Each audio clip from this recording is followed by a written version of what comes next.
You can't have a reasonable conversation about climate science anymore. It's not a science. It's all politicized. You can't even bring it up. Everyone's got their minds made up already. Well, it's what's uncomfortable to me is people have their minds made up and they don't even have the data. Well, on most of these topics, people are talking past each other anyway. They're talking about different things. Like when you get into, when you get into gun control, for example, right? One side is talking about the right to bear arms in case a tyrannical ruler or king tries to take over the country. The other side is talking about school shootings and protecting people in their homes, right, from crime.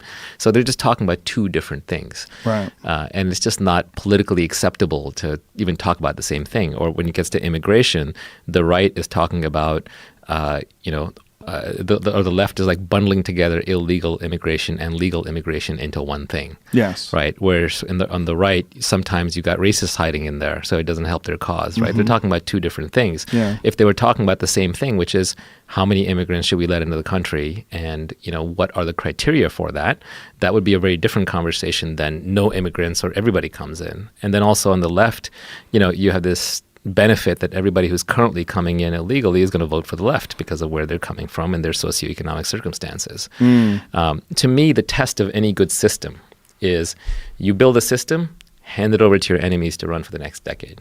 So, for example, if you want a censorship on Twitter or Facebook, you should build that system and then hand it over to the other side to run. So if you're a left-winger who's promoting censorship, let somebody else running. Same with immigration. If you want an immigration system, build a system, then hand it over to the other side to running. That's how you know it's a good system. There's no room for nuance when you're dealing with these political battlegrounds, when you're dealing with right versus left, and one side has a clearly established stance that you're supposed to take. Like gun control is a great example of that, right? There's no room for what about mental health? What about the fact that so many of these people are on psych medications? Right. Why is that not being discussed? We're running one of the greatest mental health experiments in history when we're doping everybody up in SSRIs. Yeah. And, maybe if you give 30 million people SSRIs, maybe like 29.9 million are a lot happier. And then you have a fraction that commit suicide or detonate. Yes. Right? You're basically trading the mean for the variance. Right. You have blow-up risk.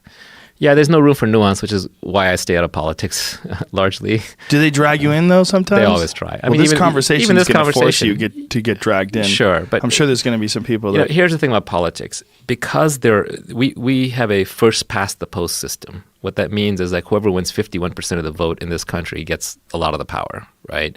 It's not like proportional representation where the Greens have 10% and the Libertarians have 3% or whatever. It's just like you're all Democrat in power, now we're all Republican. Because of that, to win, you have to pick one of these two sides.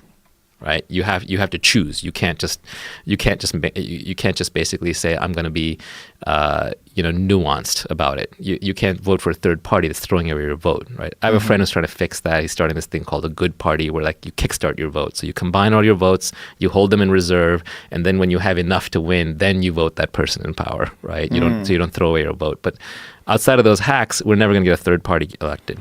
So because of that, all of your beliefs have to neatly fit into the Democrat bundle or the Republican bundle. And so when you get into that tribe, if you signal outside of that out of that bundle, you get attacked. Yes. So it's making you into an unclear thinker. It's making you into a muddled thinker.